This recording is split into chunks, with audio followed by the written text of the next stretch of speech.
Hello, my name is Paxton Dickerson. I'm a registered addiction specialist, also a certified chemical dependency counselor. I'm here today to talk to you about the 10 phases of relapse. Relapse being the enemy of every recovering drug addict and alcoholic. We are taught that it's a happening, that it'll just happen. But relapse is actually a process. The process begins with phase number 1, which is internal change. Any change, whether good or bad, will cause an increased level of stress. Whether it be a relationship change, a new occupation, or a change in where you live, it will cause an increased level of stress. That will cause new thoughts, or a return of old thoughts. Thus, a change in your feelings. You'll begin to feel different. And also, you'll act different, which is a change in your behavior. All these things, if processed correctly, will just be a steady mantra throughout your recovery. You'll have change and then adapt to it. But this also opens the door for phase number 2 of the relapse process.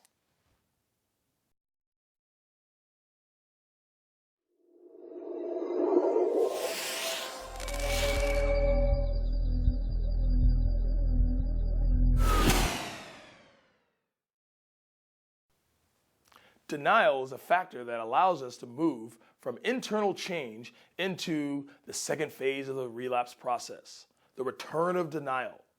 We have a little concern about our well-being, whether it be fear about what's going to happen in the future or a little bit of adjustment to this new challenge and a denial of that concern. That is a seed planted which allows us to move along this relapse process. In recovery, we're taught to let our thoughts out, to tell a sponsor or a counselor or the people in a meeting. But when we have a denial of this concern, we'll keep it to ourselves. That is a secret that keeps us sick.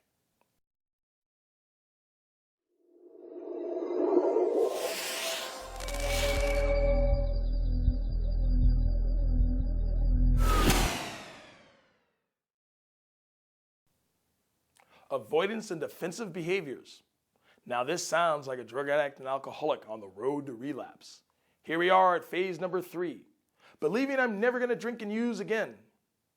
Your lawyer wants to hear you're never going to drink and use again. So does your spouse and your children. But I'm never going to drink and use again takes away from the one day at a time of the recovery program. The we of the recovery is replaced by the I of self-will. Also, I would never need to do the things necessary to actually make that possible if I could just make that decision. Focusing on others. What other people are doing, whether good or bad, takes away from me looking inside and focusing on myself. Defensiveness. Whenever people bring things to me, I'll become attacked and defend and become offended. I stop being an open channel, being open and willing. Compulsive and impulsive behaviors. I get stuck in old patterns, or I act out without any thought or deliberation or prayer in how these actions are going to affect me and my recovery program. And tendencies towards loneliness. I've always been taught that I need to stay in the middle of the pack or I'll get picked off. Feeling lonely means I'm not connected to the recovery program, to my higher power or the peers.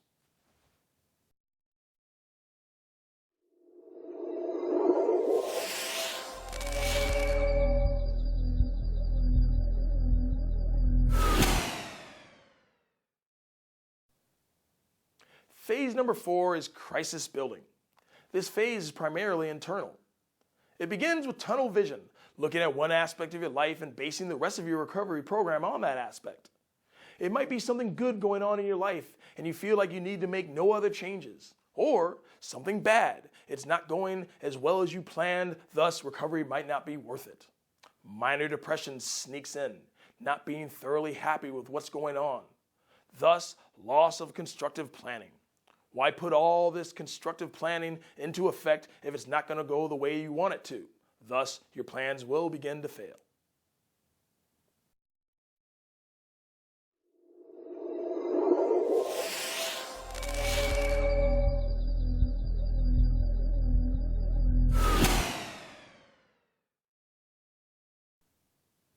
The momentum of a program of action is slowed down by immobilization.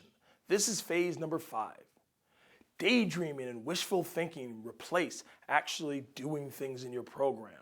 wishing things would be different, feeling that nothing can be solved, and also an immature wish to be happy. An immature wish to be happy is wanting to be happy without defining what that would actually take.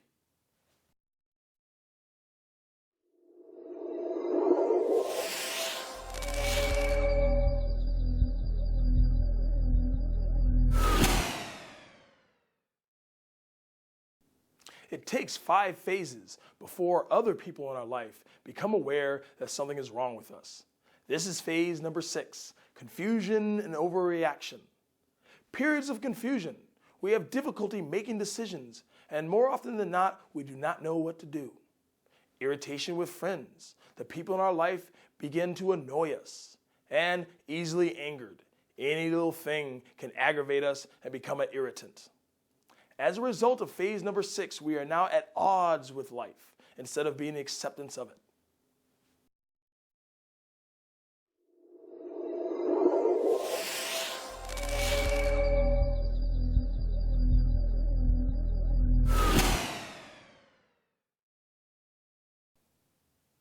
In phase number 7, we feel the weight of all the other previous phases.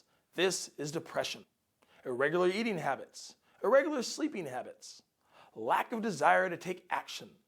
That was a thing that moved us through our program, and now we lack the motivation. Lack of daily structure. We no longer are guided by the daily structure of our program, now we become chaotic. And periods of deep depression.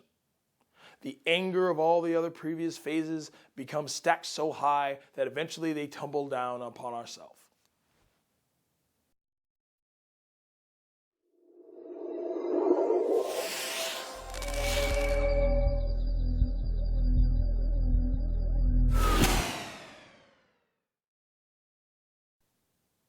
All the other previous phases begin to take effect in phase number 8, behavioral loss of control.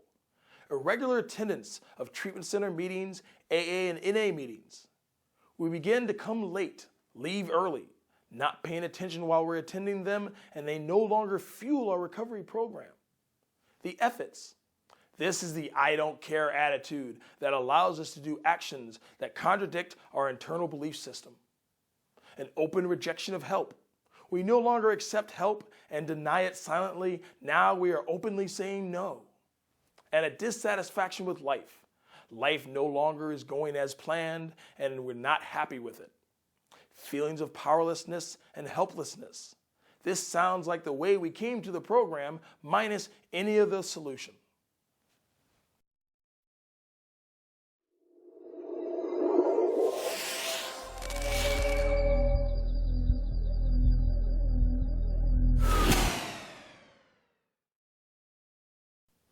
It took all the phases of relapse to lead us until phase number 9. Now we recognize that we have a loss of control. Self-pity. Poor little old me. Why didn't the program work for me? Why am I feeling this way? Thoughts of social drinking. I see it coming, so I might as well rationalize and justify why it's okay. Conscious lying.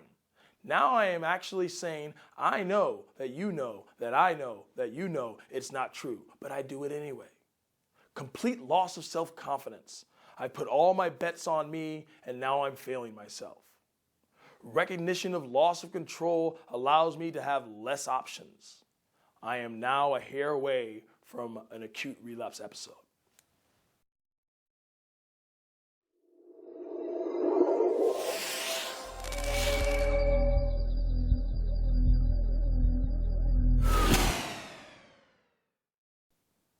Phase number 10, option reduction. It begins with unreasonable resentments. I am mad at all of Alcoholics Anonymous. Everyone in my life is against me. The treatment center has failed me. I stopped going to meetings. I stopped journaling. I don't call my sponsor. I won't pray. Overwhelming loneliness, frustration, and tension. How long will I allow myself to have these uncomfortable feelings before I handle them the way I know how? I pick up and I use. I am now not in the relapse process. I have now relapsed, and the acute relapse episode has occurred. Hopefully, after reviewing these phases, you can identify your own personal triggers, warning signs in high-risk situations. You can interrupt this process. This has been the 10 Phases of Relapse. My name is Paxton Dickerson. Thank you.